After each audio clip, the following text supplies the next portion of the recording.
Good evening, everyone. I'm seeing a lot of returning faces from last night. It was such a fantastic performance and talk. But for those who are new to us this evening, welcome. My name is Dr. Jessica Gardner, and as the University Librarian for Cambridge, I'm really delighted to welcome you to the second of this year's Sandars Lectures. The Sandars Readership in Bibliography is awarded annually to a preeminent scholar in the field. It was instituted in 1895 with a bequest from Mr. Samuel Sandars of Trinity College. The series continues today in the annual programme of Sandars Lectures.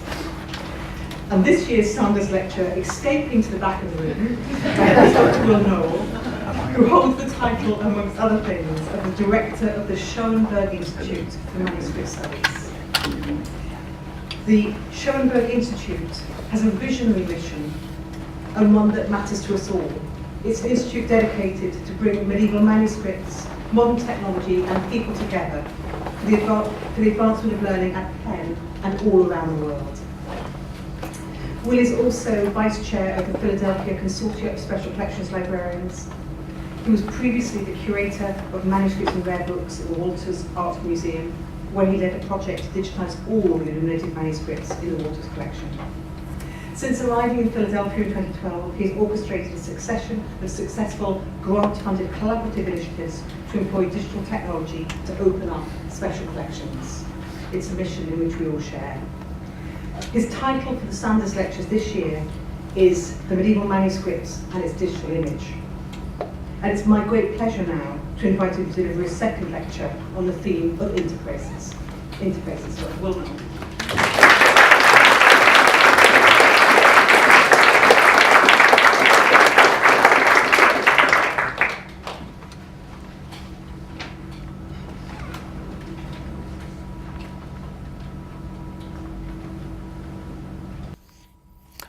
Thank you, everybody. It's a great pleasure to be here again. And yesterday, I tried to make a case for the autonomy of the digital image independently of the medieval manuscript that it represents. And to do that, we have to provide description of the medieval image, of the digital image, as well as of the medieval manuscript. And this is something that as a field at the moment, 99% of the time we are failing to do. In redefining the digital object and giving it some autonomy as an object that is worthy of research and collection, I made the case that institutions might think about collecting things that they actually don't represent. Instead of creating virtual versions of themselves like a reproduction service online in the sky, they might think creatively about gathering together digital data from other institutions as well and making it available to the world.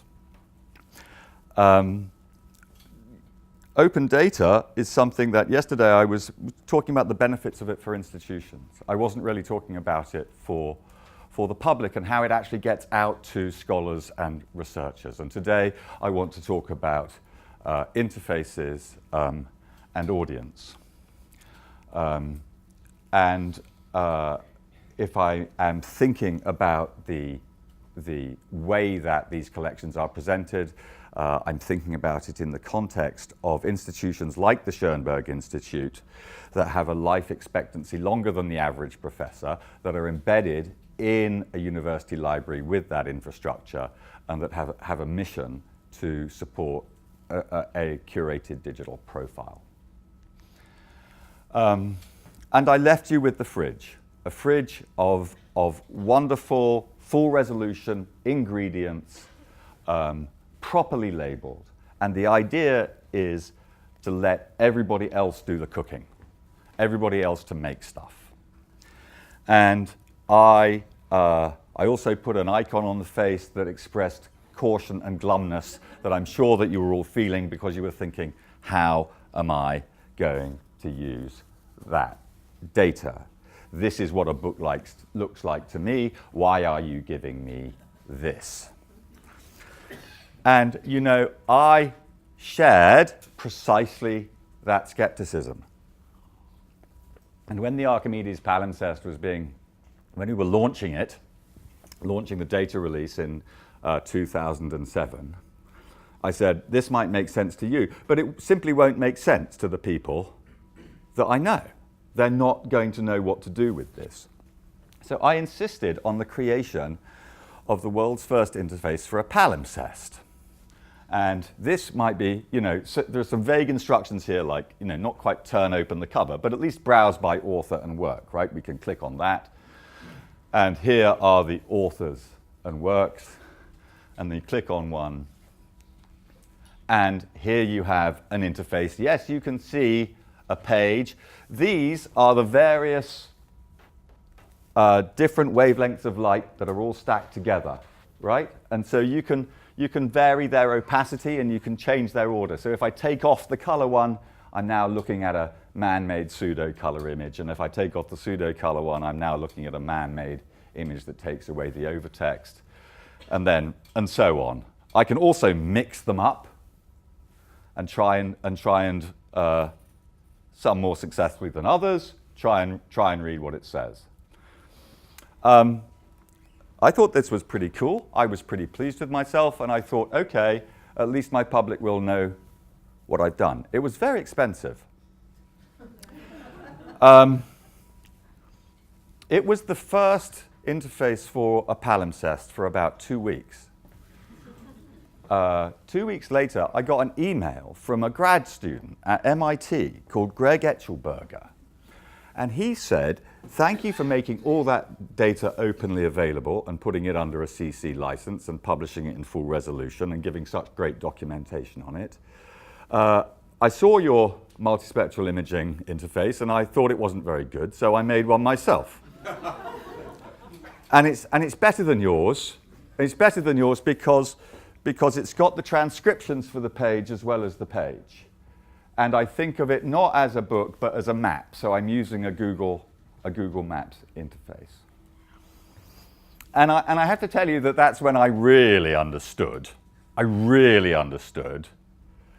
that my role was to let other people do the cooking, let other people do things with stuff that I am honored to make. My next endeavor was the Illuminated Manuscripts at the Walters Art Museum, and I was still skeptical that people would know how to use it. So if you remember that with Archimedes there was a README file at the top. I put in big capital letters for all my manuscript friends, access Walters manuscripts, click on that. And you can click on that, and then you get a list of all the manuscripts, and you can browse all the images. If you want to get the verso of a Gospels made in Reichenau in the 11th century, you can get one at 88 megabytes. You shouldn't probably click on that one. You should click on the standard all-purpose JPEG, but that's every single page. But I also took the TEI and the images and I put them together to give a perfectly standard catalogue description that was actually largely modeled on the catalogues of the Walters Art Museum that Lillian Randall had published in hard copy. And so I hope you can see enough to see that this is a very detailed description of a medieval manuscript. Miriam, actually, the original binding in about 1910 was by Catherine Adams, but it's now got a not very nice binding on it, and we don't know quite why. And there are the contributors and the catalogers and the date and the licensing and all of that is there. And it didn't make much difference. I wasn't actually reaching much of an audience that I hadn't reached before. The next thing we did was move the data to the open repository at the University of Pennsylvania. And this is another moment when I really understood the power of what we were doing. Why should the Walters Art Museum give its data to another institution? Why should it lose control of its data? in this way. I mean, I can see why I might want this data to play with it, but why should the Walters Art Museum want to cede this level of control? Now, the thing is that if you put out your data, your information, your images, and all your descriptions, and you make them available online, they're as available to the Walters still as they are to you. They're equally available to absolutely everybody. So they're not ceding control to some major empire builder. They're just allowing us to host it. And the other thing is that, you know, institutions that house the manuscripts themselves, they're the ones that know the data best. And they, after I left, built a website. This website live streams from the Penn website. It takes it down live. So the Walters is not having to store it, it's not having to conserve it, it's not having to do anything. It's just created an interface after a hackathon for about $10,000 that's entirely searchable and will satisfy that. It's got a book reader for all the manuscripts, it's faceted searching, it's got all the descriptions there, and it's extremely useful for a museum going public and perhaps also for academics. And it won awards. But what really made the difference was not reaching the academics through those PDFs, nor reaching the museum going public through a pretty website. What made the difference was putting all the images up on Flickr.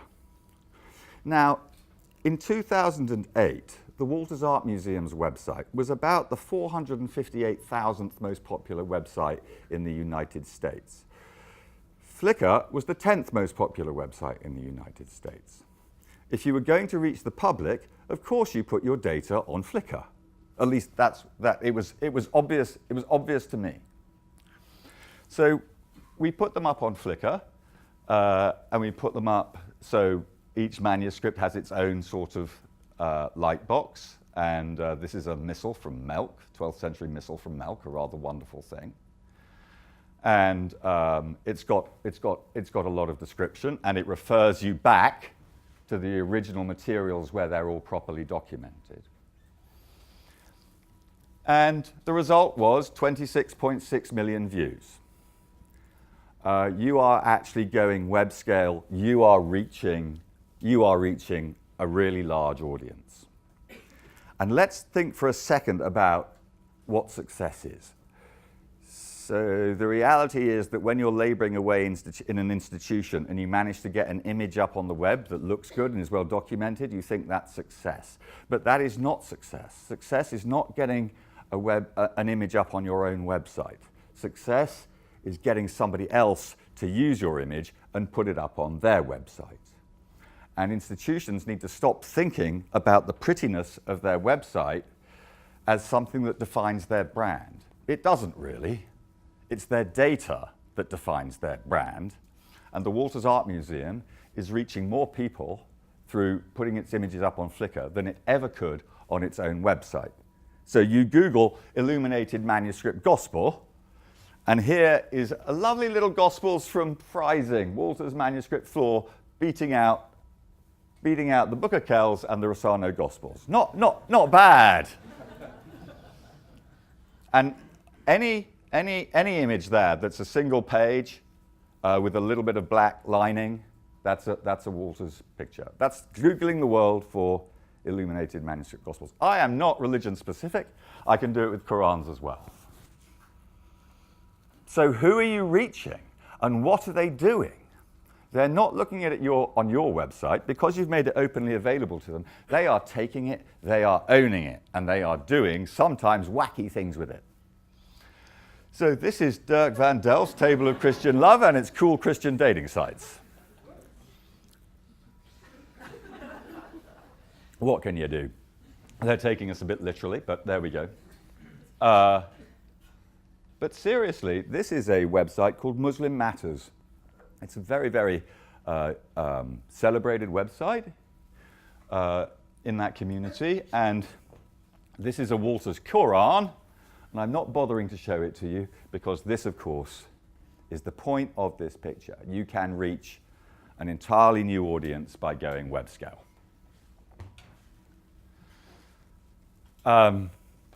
When you go web scale, funny things happen. Walter's 78. It's a psalter. I'm showing St. Caesarius. This psalter was produced in a monastery in the Diocese of Augsburg in the middle of the 13th century, as is shown by entries in the calendar and litany. And it's a perfectly nice German psalter. Nothing particularly special about it, but I'm showing you an image of St. Caesarius at Psalm 110. Dear Will Noel, I'm the pastor of St. Caesarius in Italy. I have seen on the Flickr site your image of manuscript preserved in the museum Psalter, St. Caesarius, Walter's Art Museum, 78 folio 110v. I wanted to know if it's eponymous St. Caesarius, deacon and martyr of Terracina, venerated on the 1st of November. This is one of those email threads that you can already see as a curator that you're dreading. So you email the dude back and you say, Don Mario, I'm not sure. You know, St. Caesarius of Terracina, he's not as famous as St. Caesarius of Arles. It's probably St. Caesarius of Arles. You know, I don't really know. But nice of you to be in touch. And he writes back and he says, no. It's not St. Caesarius of Arles because St. Caesarius of Arles wasn't a martyr. And this dude's a martyr. He's carrying a martyr's palm. Okay, so he's venerated on the 1st of November. I think, well, you know, that's not very likely. That's All Saints' Day. Yeah, so you go to the calendar and you see Festum Omnium Sanctorum, and then you see Caesar. He's right. It is St. Caesarius of Terracina. So I look up Don Mario on YouTube, and here he is. Here he is celebrating, and there is St. Caesarius, and you know, there they all are. Don Mario is one of those guys, and for all I know, he's got a picture of St. Caesarius in his pocket. And that might not be academic success, but that's cultural success. And the problem of medieval manuscripts at the moment is not that they're overused, but they're going to become irrelevant. And this is a way to make them live and breathe and work for people. How do you turn Webscale to your advantage? One of the things we have at the University of Pennsylvania is something called the Provenance Online project. And it started out with the head of special collections processing getting a massive grant to catalogues the rare books in her collection. But the copy-specific information, a single cataloguer couldn't know the answer, so they started sharing images on Flickr. And the world started to watch. And then we started to go to other places like the Library of Congress and the Boston Public Library, and we've now got about 15,000 images online. This is the sort of thing that happens. This is a rather obscure romance of Alexander the Great, early 16th century, no date, and it has what we thought was the word Zauginger here. So you put it up online, and you wait. And then somebody writes back, and he says, the name should read Narses Lauginger. The Lauginger family were a wealthy merchant at Augsburg, and Narses died between 1534 and 39. The NL monogram also points to Narses Lauginger, and number 24 points to the inventarium of the libraries of the Peutinger family at Augsburg, in this case to Christoph Peutinger, verified by one of the editors of the library catalogue. U822 is a common shelf mark used in Jesuit libraries.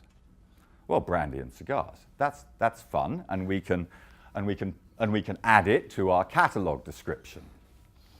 You know, this guy was a pro, and he calls himself Zana, right? So he's on the in. He's probably somebody that we know.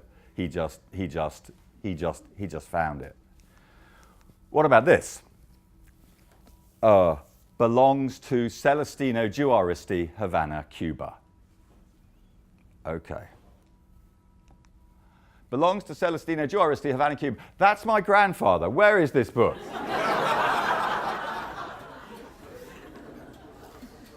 The book is at the University of Pennsylvania Libraries. You can see the catalogue entry for it here. Here is the complete story. My father, Celestino Giuaristi, attended UPenn in the late 1930s. He never graduated from Wharton because my grandfather died his junior year, and he had to go back to Cuba to take over the family business. In his haste to get back to Cuba, he probably left the book in his door. In any case, I'm glad you guys have it, and I'm sure that would have been his wish. La-di-da-di-da-di. Oh yeah, as a side note, the granddaughter of Celestino Giuaristi, Paulina Giuaristi, my daughter, is applying to UPenn this year. Hopefully you will consider her application.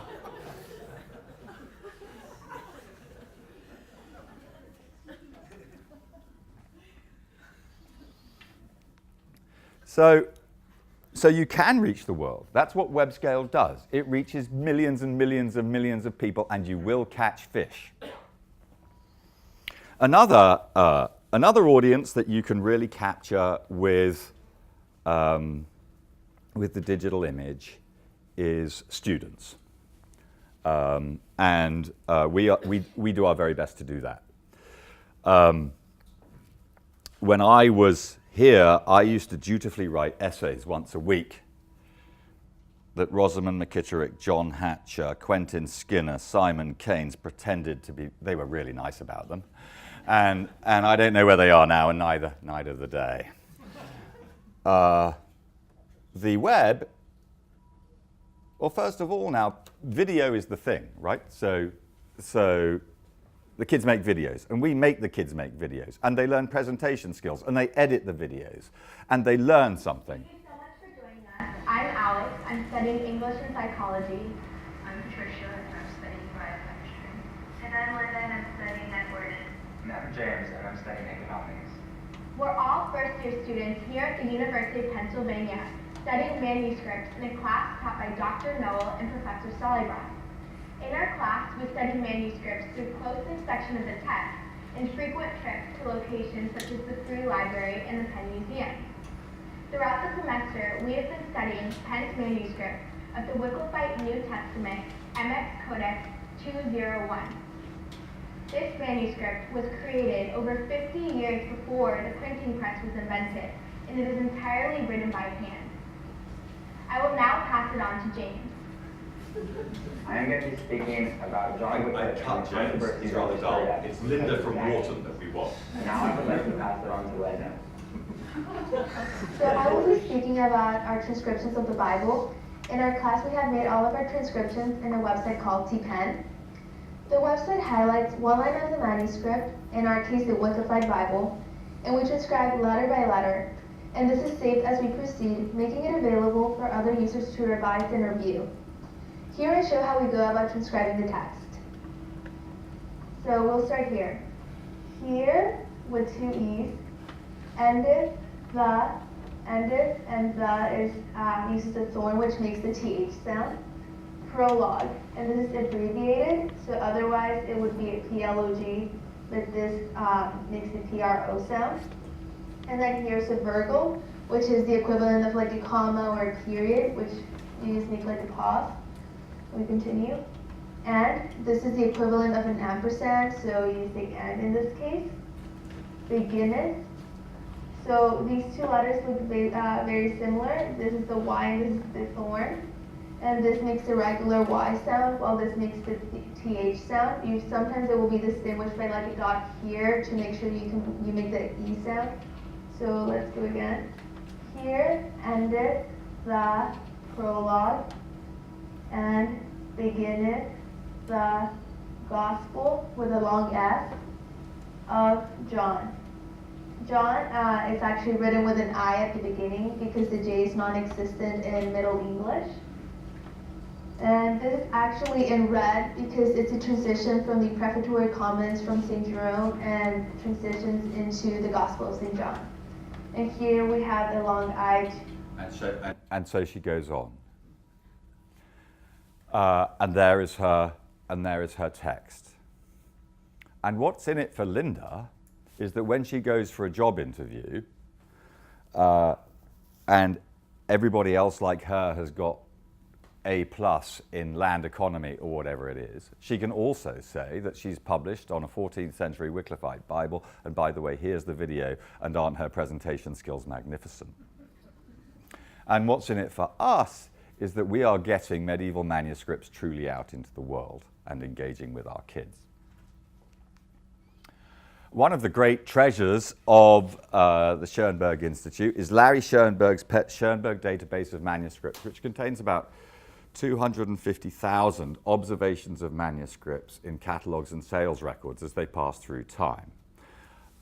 We've taken Larry's database and we've turned it into an active user community which can contribute data, engage with other users, and you can do all sorts of things. So you can search for Cicero and find out that Cicero, there have been 3,330 observations of Cicero in various sales catalogues. You can add your own entry, and we're now looking at the Schoenberg database. There are about 50 characteristics of each entry, and we're now looking at it as a way of doing summary catalogues of collections around the world. You can do all sorts of wonderful things with the database, and people do. But one of the things we do is make the entire data set available for anyone to do whatever they want with, right? So you just download a spreadsheet of 250,000 Excel spreadsheet entries. What's going to happen? So one of the things we have at Penn is something called Penn Apps, where people from all around the country, they come for 48 hours. And they've got those 48 hours to make an application out of some data. And we interested them in the Schoenberg database data. And they don't sleep. Well, they do sleep a bit. And then we give them caffeinated cookies. And then they wake up, and then they keep going. And then at the end, they come up with something like this. Hi, Amy. I'm James. Sam? And for our project, we did a visualization of the Schoenberg Database of Manuscripts, which is a database of 200,000 plus rare books with 50 plus variables for each. Our website aimed to create a visualization of the transfer of ownership between these manuscripts. As they're passed down through time. Yes. When you get to the site, it looks something like this. You can scroll over each of these individual journeys of the manuscripts, and it'll tell you where they've been and at what time in history that it was changed. Yeah, and the website exists. Yes. So come check it out. We're done. And the website did exist. The problem is that with 250,000 250,000 lines, it doesn't work so well. So we used a subset. But in the hands of other people, you can download the data, and you can do interesting things with it. So this is mentions of manuscripts sold at Sotheby's between 1781 and today, and this is manuscripts sold at Christie's between 1776 and today. And you can see at a glance that Sotheby's is by far the most important venue for the selling of manuscripts. And you can also see the huge importance of the Phillips sales, the early Phillips sales, and I think that this is Canonici and Libri. And you can just get a sense of the shape of manuscript transactions through the 19th century.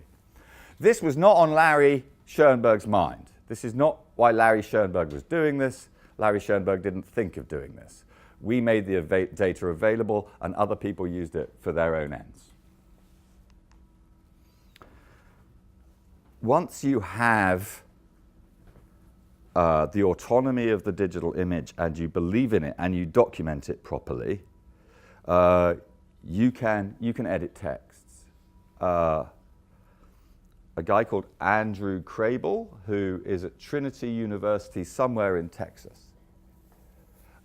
identified at the end of University of Pennsylvania Codex 960, I think, a previously unidentified, this was last year, a verse translation, Middle English verse translation of the first meditation of St. Anselm.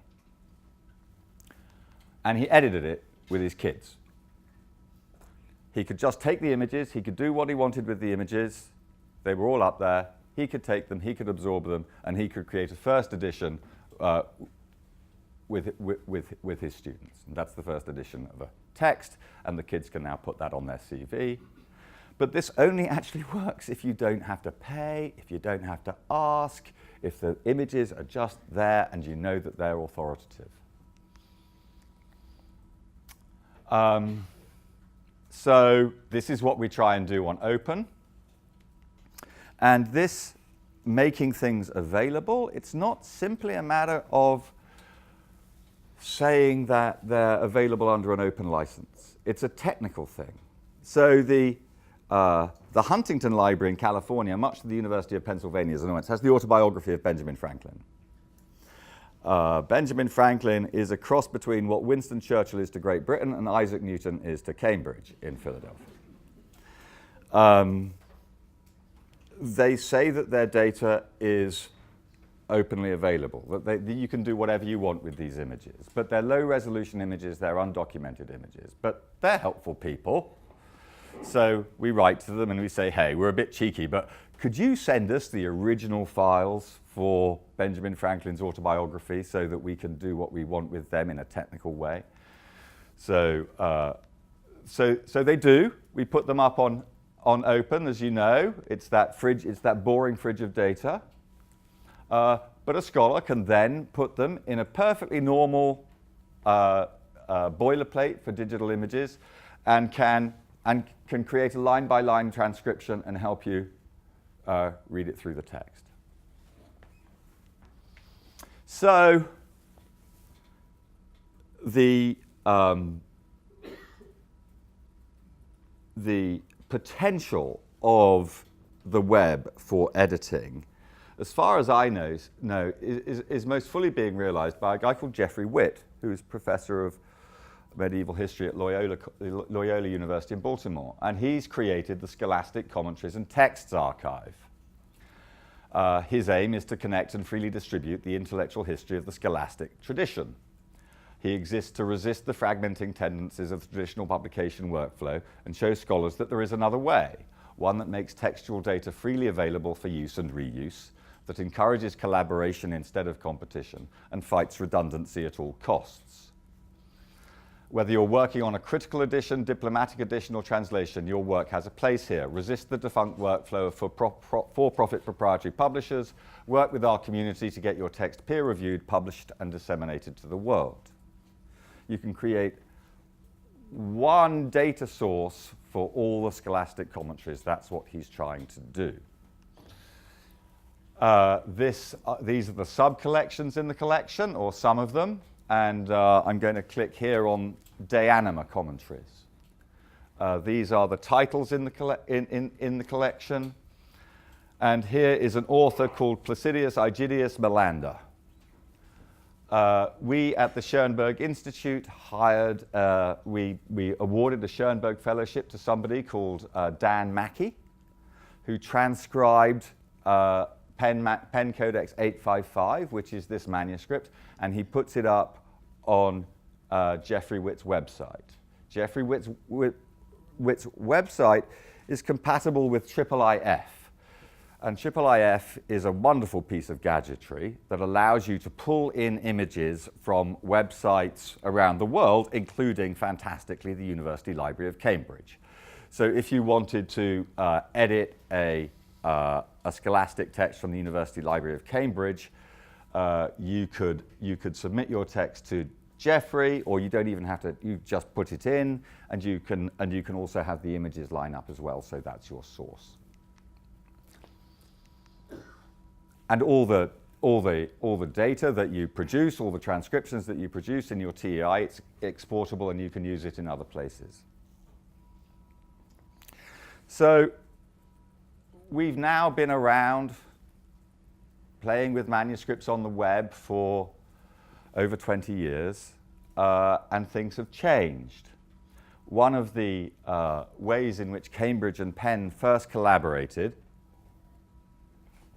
was when Stefan Reif and Michael Ryan worked together to create a small project called the Penn-Cambridge Genizah Fragment Project. And the idea was right. The idea was to create a common source for a distributed collection between Cambridge and Penn, and also the Jewish Theological Seminary in New York.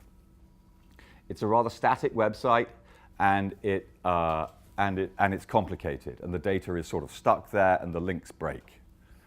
Now we host our Genizah data on Open, and we work with Zooniverse to do something which we hope is rather extraordinary. In 2007, this crowdsourcing site, Zooniverse, asked the world to classify galaxies. 24 hours later, 55,000 members of the public were classifying galaxies, and they classified galaxies. So we want the crowd to transcribe the Cairo Genizah. Now, actually, this is nuts. Let's get started. Okay. So first of all, what we're going to do is we're going to separate out. Well, first of all, we're going to collaborate. That's what we're going to do. So all these people are collaborating, including Penn Libraries, Zooniverse, the University of Manchester, the University of Cambridge, Bodleian, Jewish Theological Seminary, Haifa, and the Princeton Genizah Lab. And with some pride, I can say that that Penn wrote the grant to start this. 40,000 images put into the Zooniverse application. The goal is to sort and transcribe the Cairo Genizah. First of all, we're going to sort. We're going to separate by language. Okay, so you get some guidance. This is what Hebrew scripts look like. This is what Arabic scripts look like. Oh lordy, okay, let's give it a go. Give me my first one. Okay, here we are. Here we have a fragment. Is it Hebrew? Is it Arabic? Is it both? There's no text on either side. The text on the fragment is illegible. This one looks too hard. Show me another image. Yeah, this one looks too hard. Show me another one. Okay. Phew. Okay, this one I can recognize as Hebrew, and I think it's formal, and it doesn't have any particular characteristics. And once I've done that, I can go and talk. And people do talk. So here on this one, there are 355 participants, and there are 7,361 discussions working on this. 40,000 objects. We've finished classifying them. We've finished sorting them. We had 4,000 volunteers. Between them, they classified things 216,569 times, because in order to say that this is Hebrew, you have to have 5 people say it's Hebrew, right? So they classify it, but we managed to classify 40. Well, there are 40,109 images, and we've completed 39,581 of them. That's step 1. Step 2 is now that you've sorted them, to transcribe them. You can either transcribe the Hebrew ones or the Arabic ones or whatever. So you have an interface, and the interface can be in English, it can be in Hebrew, it can be, or it can be in Arabic. I don't know what. Yeah, there's Arabic, and it can be in Hebrew. And then you can either try easy or challenging. Whew. You can choose your keyboard. You've got all these different keyboards to choose from, and you can match it with your text. How are we going to do? I don't know, because this launched on March the 6th. That's last week. And the day before yesterday, I asked how we were doing. We'd had 156 different users, 317 manuscripts have been attempted, 328 transcriptions. None have been retired yet, so none have been fully done and said we're done. I don't know whether this is going to work. And I think that if the crowd can transcribe the Cairo Genizah, then the crowd really can do anything. But for me, what's really important is the process. It's about the fact that you're truly engaging people who'd never heard about the Cairo Genizah before. And while I think it's unlikely, in fact, that we're going to get transcriptions that would pass muster with Marina Rostow and crew, I do think that there will be useful things that can be got out of this data, and I think it's exciting, and I applaud the vision. So context is everything with these digital images, right? They appear for a split second. And what context do they appear in? Do they appear in a learned context? Do they appear in a broad audience context? Do they appear in a pedagogical context? These are the things that make these things, that situate these things. And as medievalists, we should understand it. So, for example, we'll take the Gospel of St. Matthew. St. Matthew's Gospel appears in many guises. It can appear to a learned audience. It can appear to a preaching audience, and it's tailor-made for these people. It can be incorporated into a missal, and it can appeal to a priest, and it can be used in a Benedictine monastery and read out from the refectory, and it is tailor-made for these things.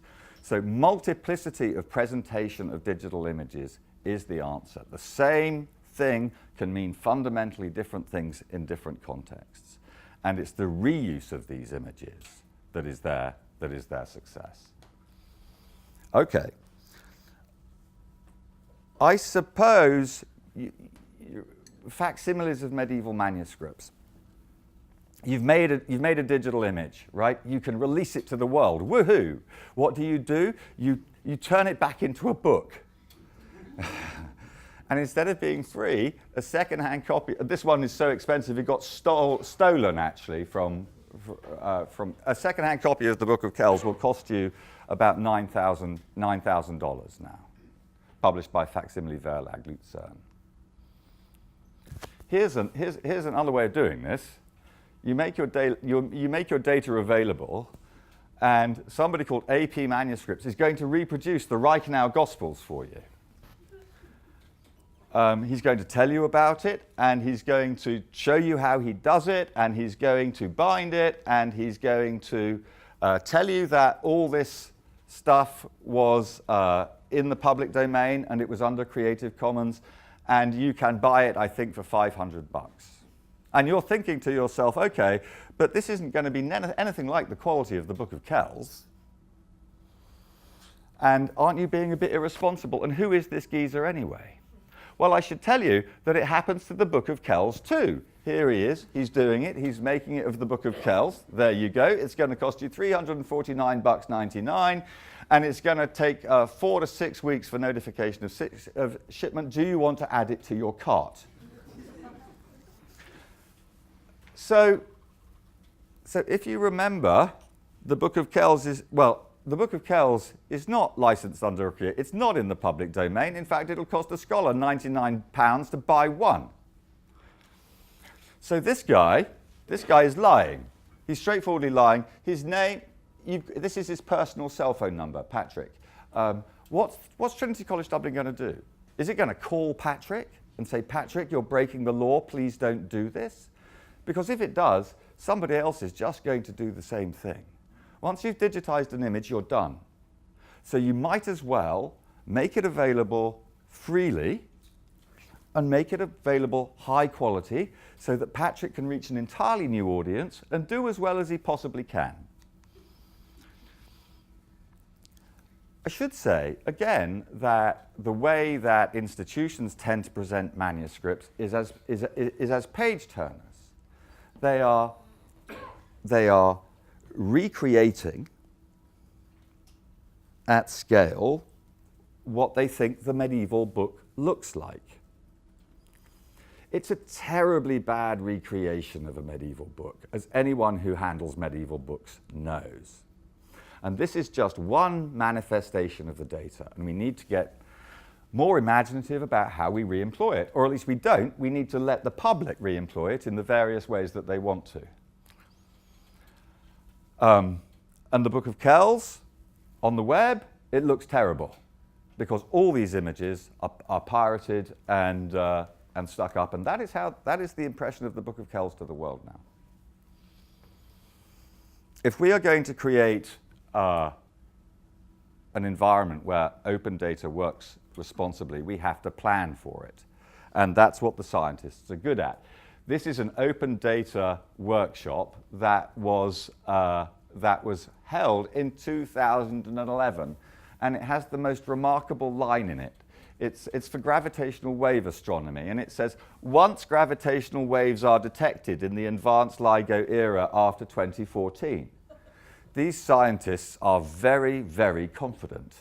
They're much more confident than we are that we can predict the future. And indeed, gravitational waves were detected about 4 years later. They were a couple of years out. But they were detected, and straight away, they make all their data sets available from that detection, available to the public to do exactly what they want with. If we plan and we think about open data, then I think the sky's the limit. But we have to do that. And I hope you're no longer afraid of the fridge. These are the people that helped this happen financially, and more than financially. Their advice was very useful. But up with me on the stage should be Doug Reside, who was at the Maryland Institute for Technology and the Humanities and built the world's first multispectral imaging interface for manuscripts. Ariel Tabreitha, who digitized all the manuscripts at the Walters Art Museum and created the interface that makes them available to a museum-going public. Regan Kladstrup, who did the Provenance Online project, and she's the head of special collections processing at Penn. Lynn Ransom, who is the curator of the Schoenberg Database of Manuscripts. Mitch Frass, who did the visualizations for me. Jeffrey Witt, who did the Scholarly Commentaries text archive. Arthur Kieron, who's the professor of Judaica. And Laurie Allen and Laura Eckstein, who were the driving force behind the Cairo Genizah project. Thank you very much.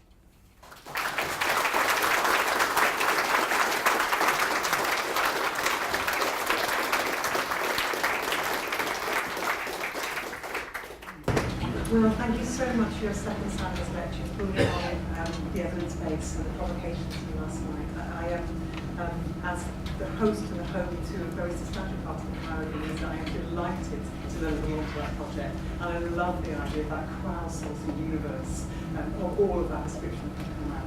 I really hope that's fantastic. I really like it. There is so much to like there, and you have filled up a lot of that time, but it's a little bit of questions. It'd be wonderful if there were colleagues who were here last night and here today and who might want to ask questions. Has anyone got questions? That's wonderful. Please, could you want something more?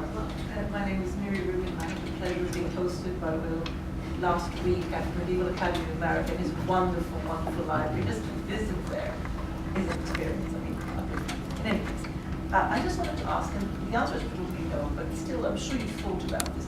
Putting all these images out there, what about malign uses? What about malign, well, you know. Yeah, I do. The first manuscript that I ever digitized was a Romance of the Rose manuscript for Steve Nichols.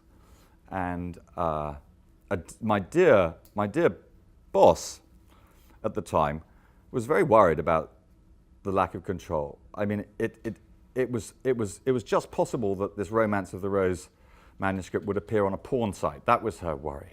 And I was thinking, yeah, you know, this would be fantastic.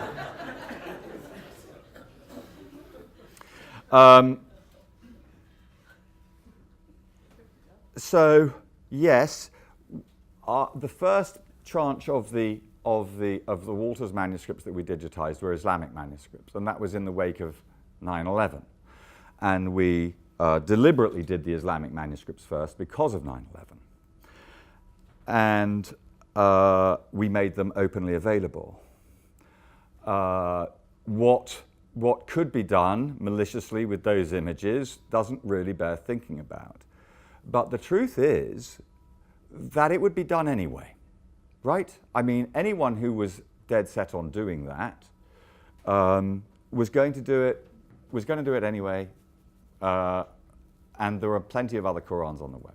So no, I mean, one doesn't not make information available because one's worried about what's doing it. Why would you have an open library? So it's our job to put it out there and to make sure that good uses are put to it. There are some things that I do worry about. We have a great Dreyfus collection at Penn, and I'm not in a hurry to digitize that. Yeah, but no, I don't think that's a reason not to do this. Thank you very much. My name is Melville, and then I'm representing here the Provenance Center, and also, I don't know if you've heard about the Cambridge Animals project. Yes, Charles Melville. Yes. Very good. Yes. So we've got about 30,000 images there. Yes. But we've collected them from different institutions Yes. all over the world. Yes. They don't actually belong to us. Yes. And of course, communication with different institutions is quite a problem. Yes. They all have different policies. Yes. Yes. You have the Walter Shahnameh. It's Yes. yours. You don't have to communicate with me, and you can do what you want with it. Thank you very You're much. welcome. But You for knew that. example, the bibliothèque nationale. Yes. Yes. Yes. But the Russian. Yes. Manuscript. Yes. Where they treated it as us as stealing their national. Yes. Yes, it's a problem, isn't it? And you know, one of the things that I really insist on is that you guys are responsible for the problem, because you pay these fees. You don't insist on your rights. You don't complain. You don't really know how to complain. I'm sorry, but you write to Trinity College Dublin and you say, it's not fair that you're charging $99 a thing. You have to get together as the influencers here and really make a concerted attempt to change the world, because people like me, you know, one of the things is that curators aren't often in charge of digital projects, and because I was in funny circumstances in the museum in Baltimore, I could choose it. Nearly every curator I know shares the same goal as me. But we're not in a position to change policy. Professors are in a position to change policy. Lecturers are in a position to change policy. And you haven't been very good at banding together as a group and doing it. And I think that one is because you don't know much about copyright and copyright law, and another is that you might be worried that you are affecting the finances of an institution that is struggling and is doing its very best. Without going into the details, you are not affecting the finances of an institution that is struggling. You're not.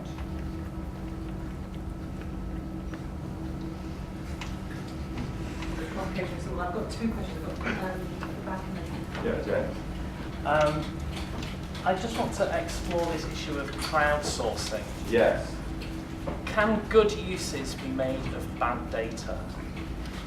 Yes, that's great. I have an answer for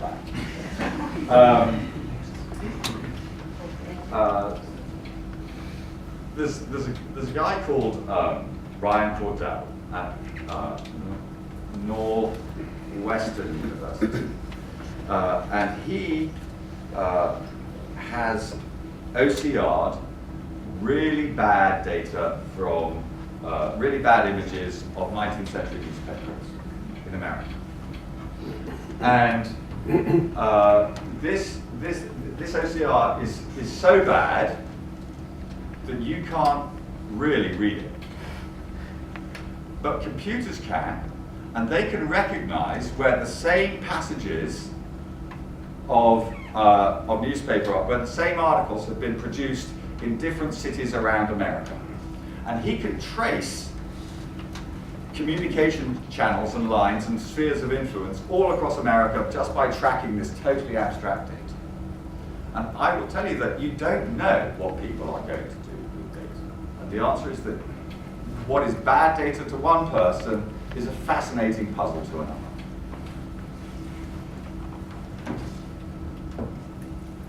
Thank you. Robert Haynes, University Information Services. You seem to put a fascinating challenge that either give this away or it'll fade away. Now, you've applied that particularly to medieval manuscripts. Presumably the case is being more general. Sharing information actually creates new possibilities and ensures the longevity of information. Yeah. And produces opportunities for Patricks of the world. And maybe we should have more Patricks here. I'm not sure that we want Patricks in Cambridge.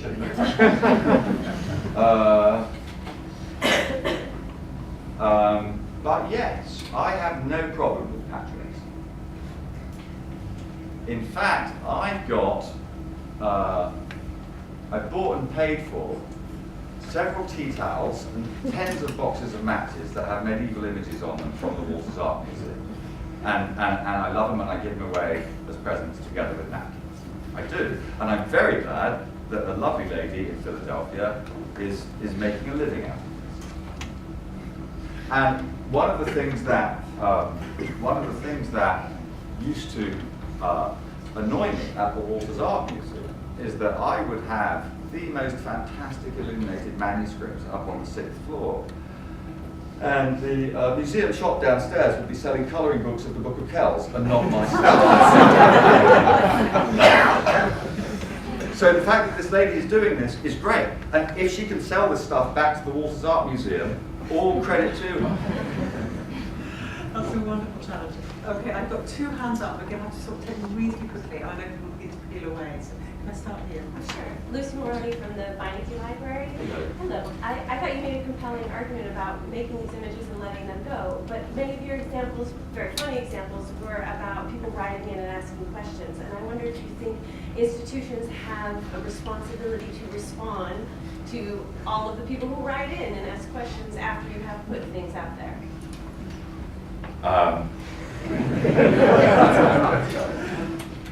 Okay, so everybody who doesn't know this, there's something called the Voynich manuscript.